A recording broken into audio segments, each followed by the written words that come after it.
Began, it just seemed like heaven, so I did it. And do you remember? Back and forth, and we did again after all day long. Do you remember us holding hands in each other's eyes? Stand, tell me, do you remember the time when we fell in love? You remember the time when we first met, girl? In today's video, we're going to be reacting to one of Tony Turner's videos about Aaliyah's mother, Diane Houghton. People don't really talk about her. I mean, I did, and it wasn't in the best way. I already pre-watched his video because I wanted to see it. This is just me re-reacting to it for you guys. I just want to clear everything up. I don't know if she even sees my videos, probably not, but I just want to apologize to anyone I have problems with, because life is too short to be angry and talking down on someone and pointing the finger, especially when you weren't involved in that situation. It's questionable what happened with Aaliyah and her family, and Aaliyah and R. Kelly. It's questionable, but you can't really blame someone without knowing the full story. And I'm getting older. I'm learning that this toxic stuff is just, it's gonna make you toxic and it's gonna bring you down, and I don't want to be that way. I want to be a happy person. That's how Aaliyah was. I want to be like Aaliyah and be happy every day. I mean, I'm sure she had her days where she was down, but for the most part, I'm pretty sure she enjoyed life and she appreciated every moment of it. I don't want to be negative anymore. People leave hate comments under my videos all the time, and sometimes I'll respond with the same energy, and then it has me thinking about it all day, and I'm just like, should I have said that? Should I have not? And when you feel that way, you probably shouldn't have. Never meet anyone's energy, because it's gonna bring you down. It's gonna keep your mind filled with thoughts, and we don't need that over here. So if you have problems with anybody, just squash it right now and just be happy for life, nature, Yahweh, just the beauty in nature all around. But lately, I've just been ignoring the hate comments and just blocking people under my...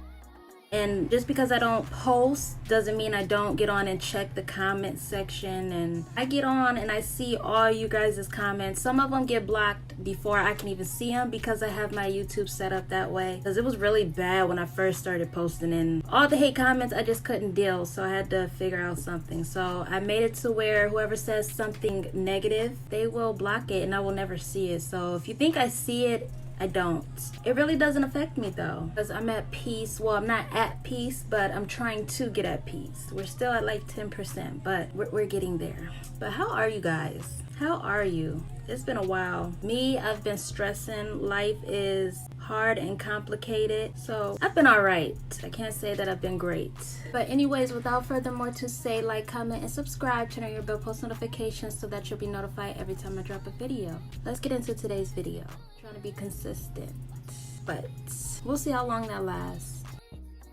Oh, very proud of her. She wouldn't have to do this for me to be proud of her, but this just adds to it. I'm proud of everything she does. She's a beautiful, lovely young woman. Thank you, Mama.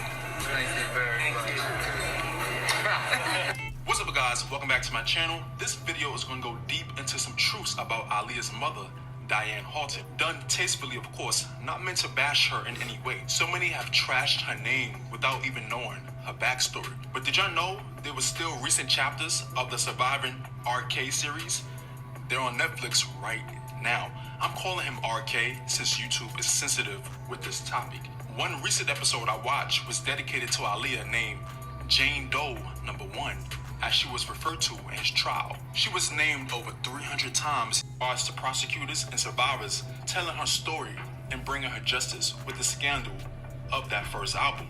This scandal, I'm sure we're all aware of by now. Something mentioned that stuck was when one of the investigators claimed there are answers only Barry Hankerson and Diane Houghton can give. As expected, both had declined to be in the documentary, as they will have to give answers to some hard questions for their sake. I've talked about Aaliyah's uncle Barry Hankerson many times, which I'll include links to above and in the description box. But what about Aaliyah's mother?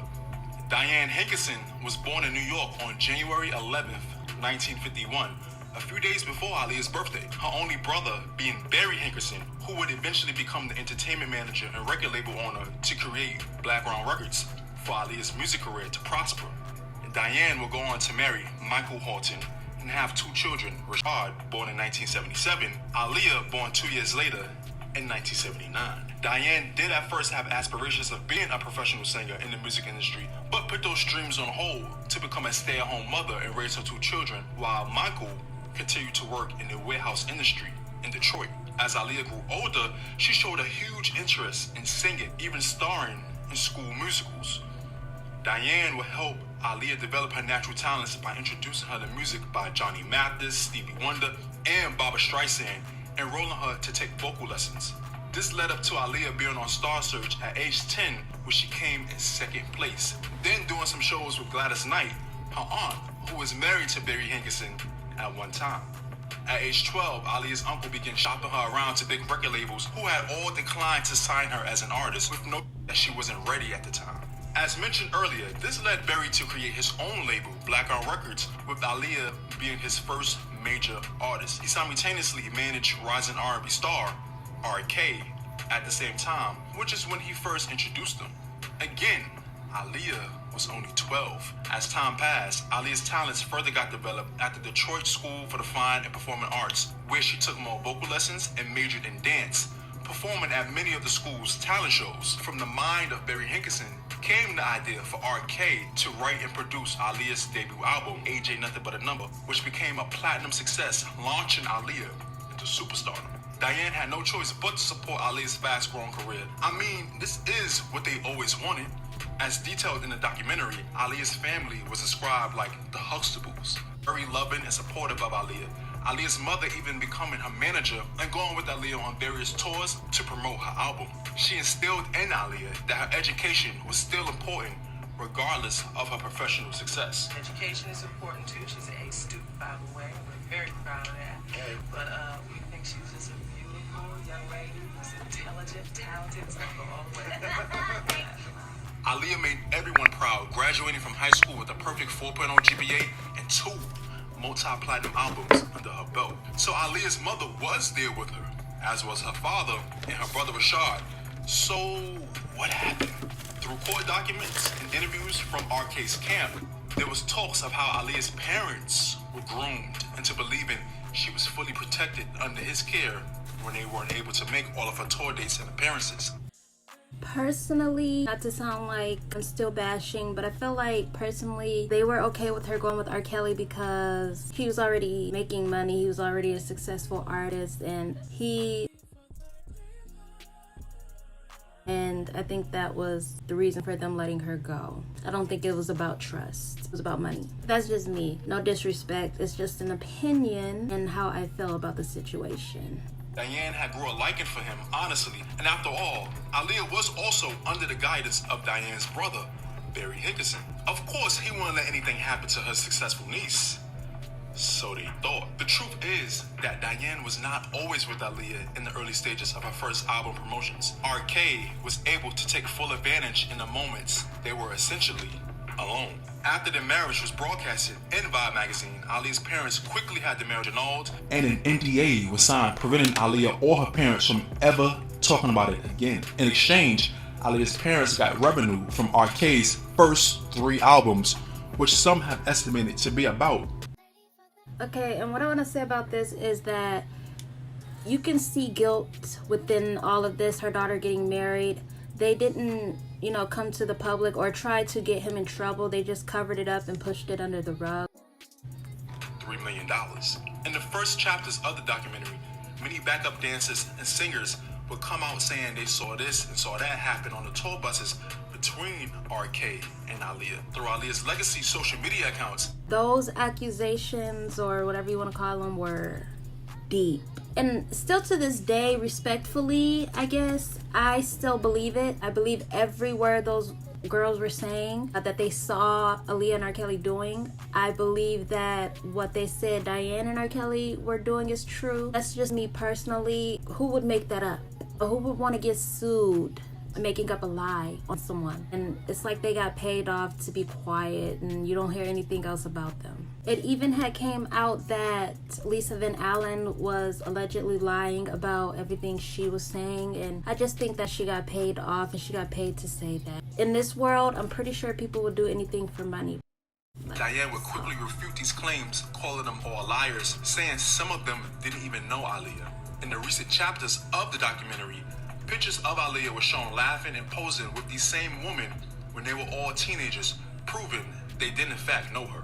This led to the outrage of many fans and viewers saying Diane was guilty and trying to hide something. There was even speculation that Diane had a deeper You can hear the guilt or see the guilt within what Diane was saying. She was calling these people liars and that they never breathed the same air as her daughter yet. Like he said, Aaliyah did have pictures with these young ladies when they were younger. So what else could she be lying about? I'm just really fascinated with this story. It's like one of the biggest celebrity stories that is unsolved and will never be solved, I'm sure. I just really want to know what went on. And the curiosity within me is roaming. But I get it. She's trying to protect her image and her daughter's image. And she doesn't want to get blamed and in trouble. And I kind of get it, but...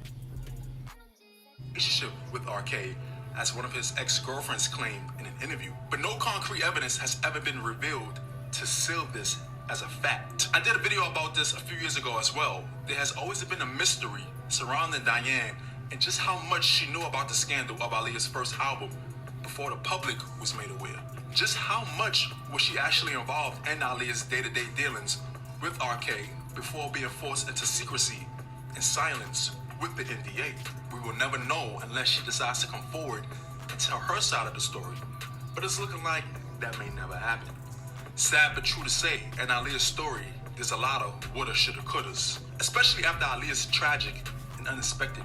Her hair is so beautiful right here. I absolutely love this look. The curls are beautiful. Absolutely gorgeous. Death. She basically disappeared from the public eye and became a recluse. Aaliyah even once said herself that Diane always came with her to almost every photo and music video shoot, but having eye surgery prevented her from going to the Bahamas with Aaliyah that August of 2001. Then, the unimaginable would happen. That is a pain we will never truly begin to understand, being in Diane's shoes. Diane even held on to Aaliyah's condo for almost 10 years until she eventually sold it. She won.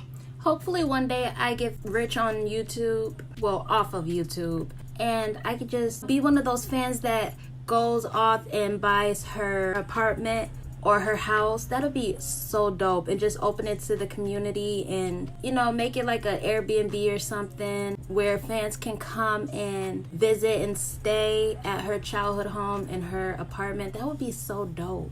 Or if Diane and them would have did that, it probably would have been harder for them to do it, but that would be so dope to like go off and buy her apartment in her childhood house. Is that weird? I just think about that all the time. Like, that would be dope to me. As a fan, as a supporter, that would be dope. Not in a weird way though.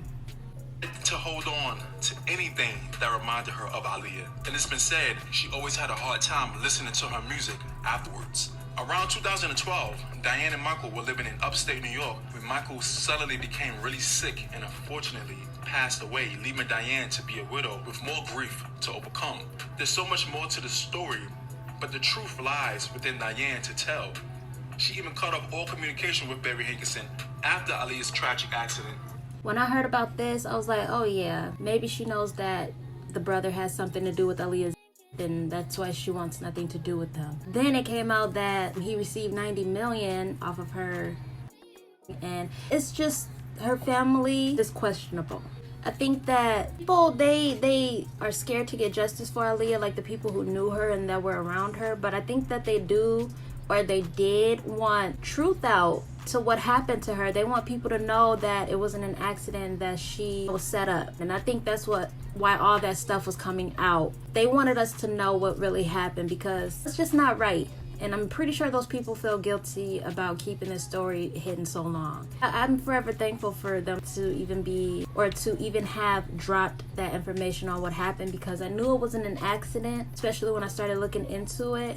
So now that we know a little bit of the truth, allegedly, we don't have to think that it was an accident, which some people already knew it wasn't, some people did, but it's good to know the truth. And some of us, you know, want to put it together still and get her justice, but will it ever happen? Probably not, unfortunately.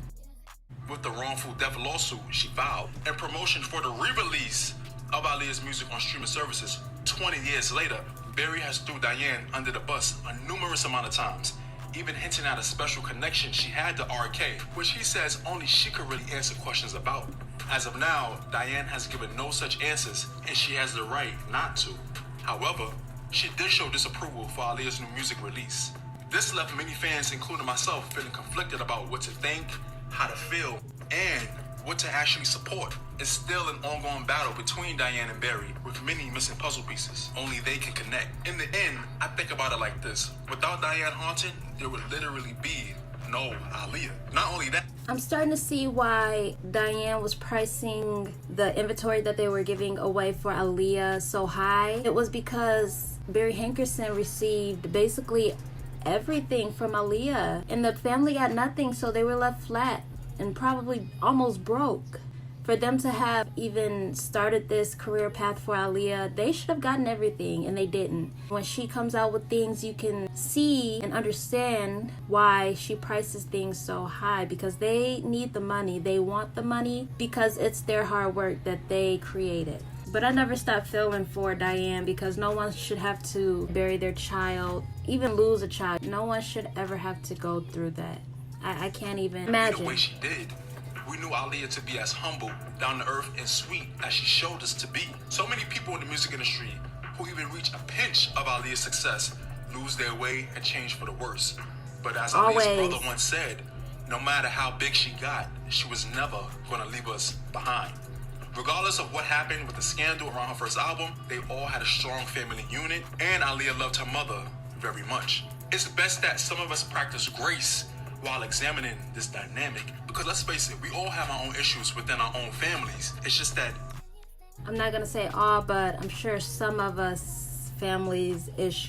our family issues don't run that deep. I know mine's don't. ours is not under a microscope for people to dissect in the public. Honestly speaking, Aaliyah to us is a very beautiful singer who we love not only because of her looks, but her natural talent and personality. We will forever ponder on the potential heights Aaliyah's career could have reached. However, to Diane, Aaliyah was her daughter. Everything. Her flesh and blood. This young woman who she not only raised from birth and witnessed have an amazing career in the harsh music industry, but lost in such a devastating and preventable way.